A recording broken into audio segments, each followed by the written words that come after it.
Tic-tac,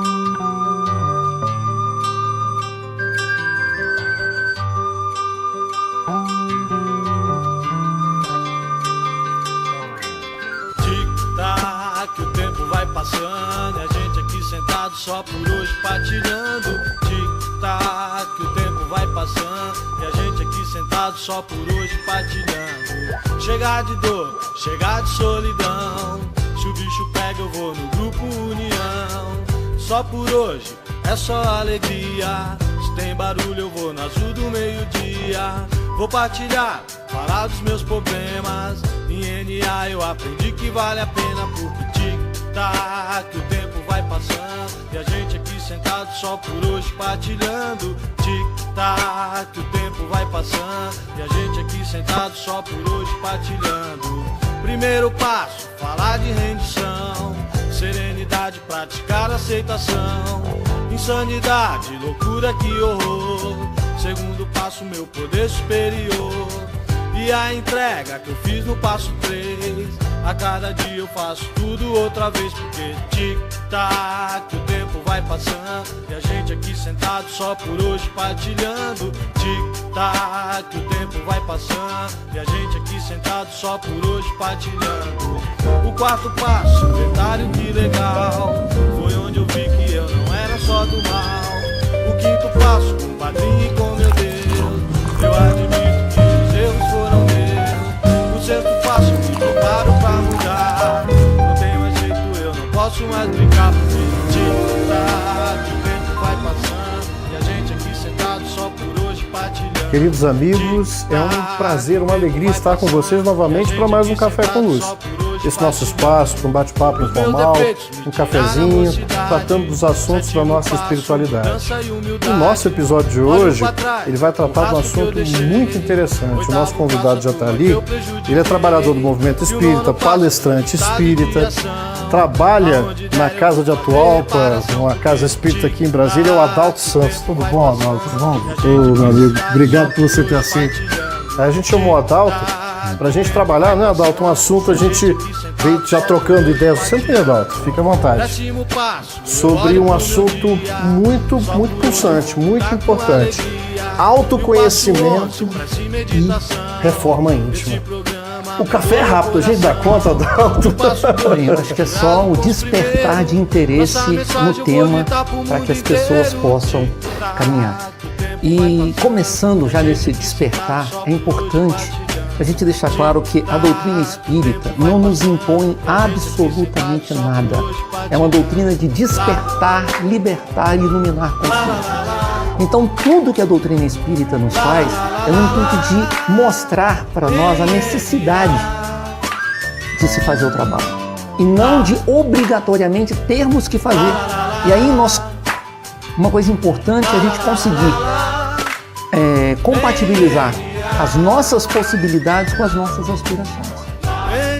Esse destaque que você faz inicial, ele é fundamental, porque nós estamos falando de um tema que ele, a princípio, parece ser muito subjetivo, mas ele tem uma objetividade, ele tem uma aplicação e uma necessidade tão grande, porque a gente fala autoconhecimento, quem está nos ouvindo significa o quê? Mas será que eu não me conheço? Então parte da premissa de que quem é que nós efetivamente somos, né? E aí, com respeito a todas as outras filosofias, a doutrina espírita nos dá uma outra realidade.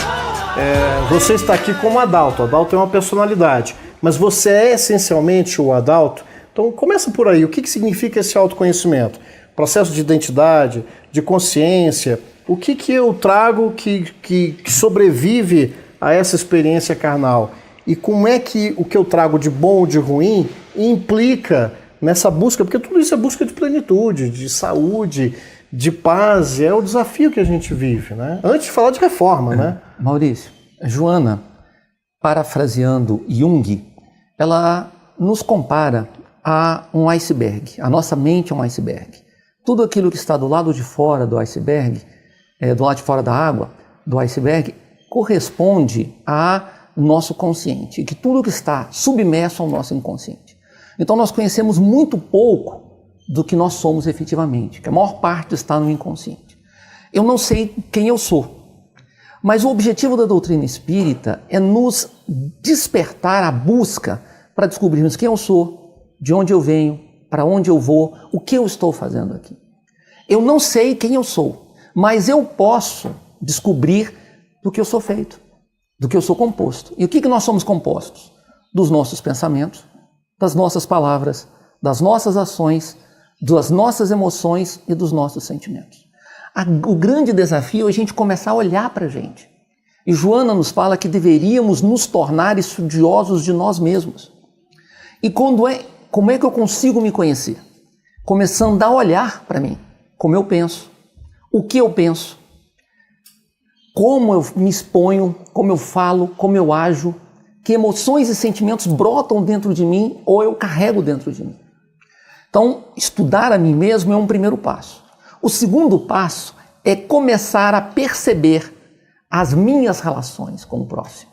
Porque o próximo, ele não faz nada em mim que não exista dentro de mim mesmo. Então, nas relações, o outro desperta quem eu sou. Então, quando eu consigo trabalhar isso, olhar para o outro e não ver alguém que me provoca, mas alguém que me desperta, eu tenho que olhar para mim e perceber o que eu preciso transformar em mim ou o que aquele ser desperta em mim que não me faz bem. Então, veja bem, esse autoconhecer-se não tem a ver com essa identificação dos papéis. O que significa isso? É muito comum, né? Fala assim, o Adalto é engenheiro.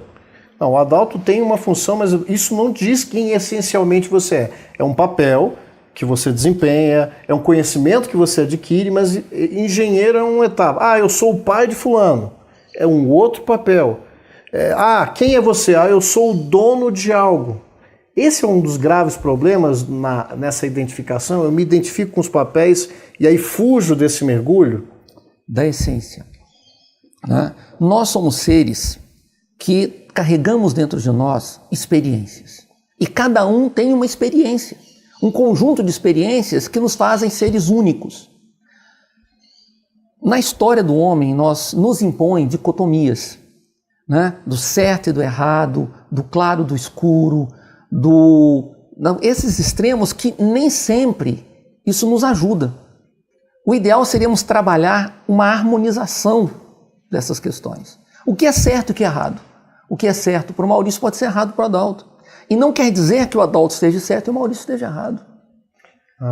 E essas experiências que você está falando, muitas delas, nesse nosso processo evolutivo de encarnar, desencarnar o espírito imortal, encarnando, tendo essas experiências em papéis, em cenários diferentes, às vezes até com os mesmos atores que têm relação conosco.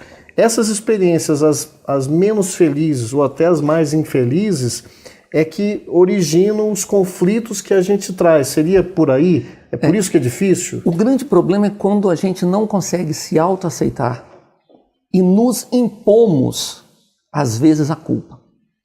Se nós olharmos que as experiências são oportunidades de aprendizado, mesmo aquelas que nos trazem situações negativas, nós vamos ver que mesmo essas são positivas. Se nós conseguirmos trabalhar isso e perceber que não existe certo ou errado, existem experiências. E nessas experiências eu posso trabalhar a superação das minhas dificuldades, das minhas limitações, são sempre positivas. Quando você fala de certo e errado, é claro que existe o bem e existe o mal. Sim. Mas o certo e errado no sentido de eu ficar julgando os comportamentos, é mais nesse sentido. A gente tem o quê? 1 minutinho, Rafa? Eita, tocou, é o sinal do forno do pão de queijo.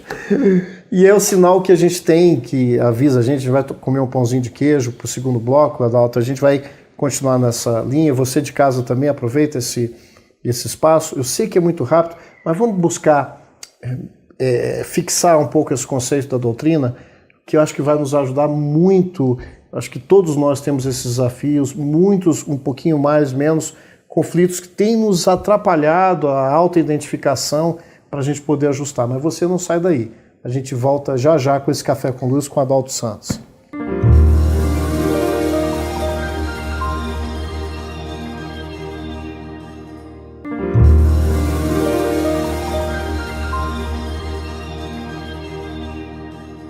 Queridos amigos, a gente voltou desse nosso pequeno intervalo.